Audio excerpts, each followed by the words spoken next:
હળવદમાં છેલ્લા 10 વર્ષથી ચાલતા મોગલધામના ભુવાના અંધશ્રદ્ધાના ફેલાવતા હોવાની આ વાતને લઈને વિજ્ઞાન જાથાની ટીમ ભુવાના ઘરે પહોંચી તો ભુવા ખોટા ધતિંગ કરતા હોવાના આક્ષેપ સાથે વિજ્ઞાન જાથા દ્વારા પોલીસ મથકે અરજી અપાઈ। સાથે જ ભુવા દ્વારા પોતે કોઈપણ પ્રકારની અંધશ્રદ્ધા ફેલાવતા નથી તેવું કહેવામાં આવી રહ્યું છે। એક પણ જાતનો રૂપિયો પણ લેતા નથી તેવો ખુલાસો કરતો વિડીયો જાહેર કર્યો। બંને વચ્ચે રકઝક પણ થઈ। સાથોસાથ હજુ સુધી કોઈ સ્પષ્ટતા સામે નથી આવી। ખાસ નોંધ કે અમે ક્યારેય કોઈ પણ અંધશ્રદ્ધા કે એવી વસ્તુને પ્રોત્સાહન આપતા નથી, પરંતુ સમાચાર સત્યતા બતાવી એ અમારી ફરજ છે। તો વિજ્ઞાન જાથા પહોંચ્યું છે મોગલધામના ભુવાના ઘરે। બંને વચ્ચે ભારે રકઝક પણ થઈ છે। ચર્ચામાં રહેતું મોગલધામ ફરી એકવાર વધુ ચર્ચામાં આવ્યું છે। ભુવા ખોટા ધતિંગ કરતા હોવાનો વિજ્ઞાન જાથાનો આક્ષેપ છે। ભુવાએ ખુલાસો કરતો વિડીયો જાહેર કર્યો છે। બંને વચ્ચે રકઝક પણ થઈ છે।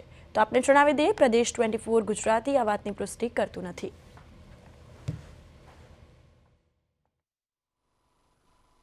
અત્યારે હળવદમાં ધાંગધ્રા ફળિયા પાસે રહેતા ફિરોજભાઈ સંધી કે જેઓ મોગલ માતાજીના નામે મઢ રાખી અને દુઃખ દર્દ જોવાનું કામ કરતા હતા।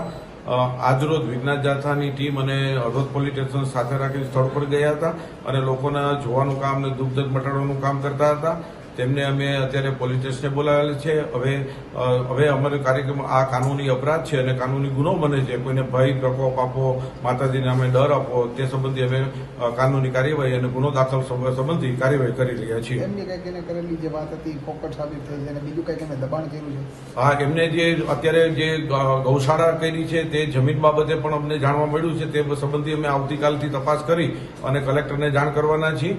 અને પોતાને ત્યાં પોતાને ત્યાં 3 દીકરીઓ છે। 2 દીકરી પછી પોતે જાહેર દાણા નાખીને કીધું હતું કે મારે ત્રીજી મારો દીકરો આવશે। એ પણ વાત પોતાની પણ ખોટી થઈ છે। એમાંથી લોકોએ બોધપાઠ લેવાની જરૂર છે।